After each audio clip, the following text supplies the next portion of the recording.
প্রশ্ন করেছেন আসসালামু আলাইকুম রহমতুল্লাহ। ওয়ালাইকুম আসসালাম রহমতুল্লাহ বরকাত। ফরজ নামাজের পরে মোনাজাত কি মুস্তাহাব? ফরজ নামাজের পরে মোনাজাত না, নামাজের ভিতরই মোনাজাত। এটা হচ্ছে কোরআন হাদিসের কথা। মোনাজাত মানে কি? গোপনে আল্লাহর সাথে কথা বলা। মোনাজাত মানে হচ্ছে সূরা মুজাদালায় মোনাজাতের কথা রয়েছে। জি হ্যাঁ, জি। তো মোনাজাত কার সাথে? আল্লাহর সাথে। চুপি সারে কথা বলছেন, লুকিয়ে লুকিয়ে গোপন আলাপ করছেন।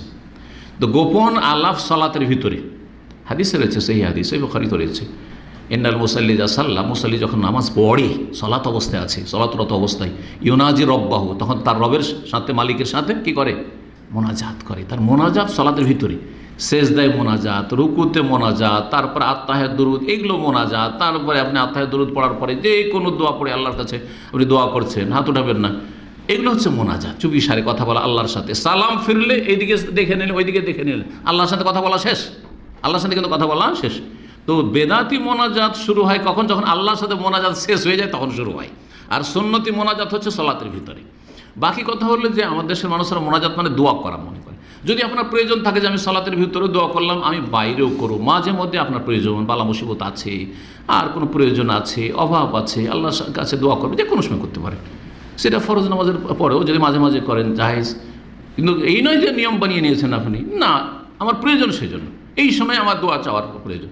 সুন্নাত নামাজের পরে করেন, এমনি করেন, বসে আছেন। বরং এর চাইতে ভালো যেই সময়গুলোতে দোয়া বেশি কবুল হওয়ার সম্ভাবনা হাদিস আছে, তার মধ্যে আযান ইকামতের মাঝখানে। তাহলে সালাম ফেরার পরে দোয়া না করে, বা ফরজ সুন্নতের পরে দোয়া না করে আপনি দোয়া করেন আযান ইকামতের মাঝখানে, তাহাজ্জুদের সময়, ভোর রাতের অন্ধকারে, জুমার দিনে আসর থেকে মাগরিবের ভিতরে, জুমার দিনে যখন ইমাম খুতবাতে বসতে যাচ্ছে, বসে আছে, এখন খুতবা শুরু হয়, ওই সময়টি দোয়া করেন। দুই খুতবার মাঝখানে দোয়া করেন যে একটু বসছে ইমাম, এই সময় করে দোয়া কবুল হয়। জি।